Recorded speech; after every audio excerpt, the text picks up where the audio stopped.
దాన వీర శూర అంటే ఎవరు రాడంటే మహానుభావుడైనటువంటి కర్ణుడు అని ప్రతి ఒక్కరూ చెప్తారు.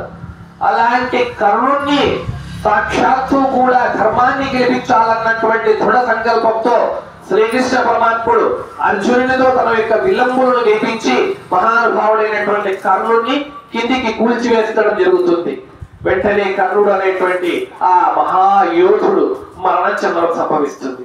మరణం చెందినటువంటి వెంటనే పైన నుంచి ఎందుకు అంటే అధర్మం వైపు నిలిచాడు కాబట్టి యమధర్మరాజు పైన నుంచి వస్తాడు యమలోకానికి తీసుకుపోవాలని. యమలోకానికి తీసుకొని పోవాలని వచ్చినటువంటి ఆ యొక్క యమధర్మరాజు తన ముందు నిలబడుకొని తన యొక్క ఆత్మను తన యొక్క ప్రాణాన్ని తీసుకొనడానికి వెళ్ళడానికి తన యొక్క చేతిలో ఉన్నటువంటి ఆ యొక్క అస్త్రాన్ని మహానుభావుడు ప్రయోగం చేసి సిద్ధపడగా వెంటనే ఆ యొక్క కర్ణుని యొక్క తండ్రి అయినటువంటి ఆ యొక్క సూర్య భగవానుడు మరియు దేవతలకు రాజైనటువంటి ఆ యొక్క ఇంద్రుడు కూడా వచ్చి ఆ మహానుభావుని పక్కన నిలబడతారు. నిలబడిన వెంటనే యమధర్మరాజు వారికి నమస్కారం చేసి ఎందుకు మహానుభావులారా మీరు వచ్చారు అని అడుగుతాడు.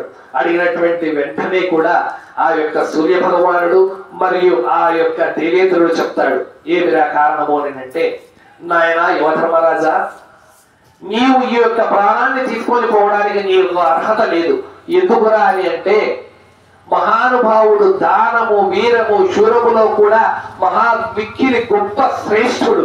అలాంటి వాడికి స్వర్గలోకానికి ప్రాప్తి ఉంటుంది కానీ యమలోక ప్రాప్తి అనేటువంటిది ఉండదు నాయన అని చెప్పినటువంటి వెంటనే యమధర్మరాజు శిరస్సును ఉంచి సలక్షణంగా మహానుభావుడైనటువంటి ఆ యొక్క కర్ణుని ప్రాణములను మీరు తీసుకొని స్వర్గానికి తీసుకొని వెళ్ళండి నాయన అని చెప్తాడు. చెప్పినటువంటి వెంటనే మహానుభావుడైనటువంటి ఆ యొక్క సారథిగా లేనటువంటి ఆ యొక్క గొప్ప వీరుడు మహాభారతాన్ని ఒంటి చేతితో గెలిపించగలిగినటువంటి సత్తా కలిగినటువంటి ఆ యొక్క మహానుభావుడు సూర్యపుత్రుడు ఎంత గొప్పవాడరానంటే సహస్ర కుండలములతో జన్మించినటువంటి మహాకుండలిని కలిగినటువంటి ఆ యొక్క కర్ణుడు స్వర్గానికి వెళ్ళిపోతాడు. వెళ్ళిపోయినటువంటి వెంటనే మహానుభావుడు ప్రయాణం అసలు అంటే ప్రయాణం చేస్తూ ఉన్నప్పుడు అలసట చెందినటువంటి వెంటనే మహానుభావునికి పొట్టలో ఆకలి కలుగుతుంది. ఎందుకు రానంటే ఇవన్నీ కూడా సృష్టిని స్థితి లయ మరియు సృష్టిని వినాశనం చేసేటువంటి త్రిమూర్తుల యొక్క అధీనంలో ఉంటాయి. కాబట్టి మహానుభావుడైన కర్ణునికి కూడా ఆకలి అనేటువంటిది సంభవిస్తుంది. ఆకలి సంభవించినప్పుడు చక్కటి రుచికరమైనటువంటి వన్నె కలిగినటువంటి మామిడి పండ్లు కనపడతాయి. మామిడి ఫలాలను తీసుకొని వెళ్ళడానికి వెళ్ళిన చేయి పట్టుకున్నటువంటి వెంటనే ఆ యొక్క మామిడి పండు కాస్త బంగారు పండుగా మారిపోయింది. ఏమిరా అతనిది ఈ యొక్క పరిశీలన, ఈ యొక్క పండు బంగారు వర్ణానికి మారిపోయి బంగారు పండు అయిపోయింది అనుకొని ముందుకు వెళ్ళి ఇంకొక రేగు పండు చెట్టు దగ్గరికి వెళ్తాడు. ఆ రేగు పండునన్నా భుజించి నా యొక్క ఆకలిని తీర్చుకుందామని చెప్పి మహానుభావుడు స్మరణ చేసుకుంటాడు.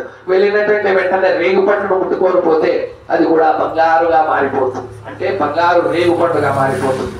ఎలాగో ఫలాలను తినేకి నాకు అవకాశం లేదేమో, ఇది సాక్షాత్తు కూడా త్రిమూర్తులు మహానుభావుడైనటువంటి దేవేంద్రుడు నాకు పరీక్ష పెడుతున్నాడేమో అనుకుని శిరస్సులో మనస్సులో మనస వాచ కర్మన మహానుభావుడైనటువంటి త్రిమూర్తులకు నమస్కారం చేసుకొని ముందుకు వెళ్తాడు. వెళ్ళి కనీసం భూఖ్యంగా ఉంది అంటే ఆకలిగా ఉంది, కనీసం దాహానన్నా కూడా నీరు తాగి దాహాన్ని తీర్చుకొని కడుపును నింపుకుంటాను అని మహానుభావుడు చెప్పి ఆ యొక్క జలము పారుతున్నటువంటి ఆ యొక్క స్వర్గములో ఉన్నటువంటి ఆ యొక్క నది దగ్గరికి వెళ్ళి నీరు త్రాగదామని చెప్పి రెండు చేతులు పట్టుకున్నటువంటి వెంటనే ఆ యొక్క జలమంతా కూడా బంగారు జలముగా మారిపోయింది. కేవలం చూడడానికి మాత్రమే ఉపయోగపడుతుంది కానీ తాగి తన యొక్క దాహాన్ని తీర్చుకోవడానికి ఉపయోగపడని జలముగా మారిపోతుంది. అతనిది ఏమిటి ఈ యొక్క పరిశీలన, ఎందుకు నాకు ఇంత కష్టము అని చెప్పి సాక్షాత్తు ఆ యొక్క ఇంద్రుడు దేవేంద్రుడు అయినటువంటి ఐరావతధారి అయినటువంటి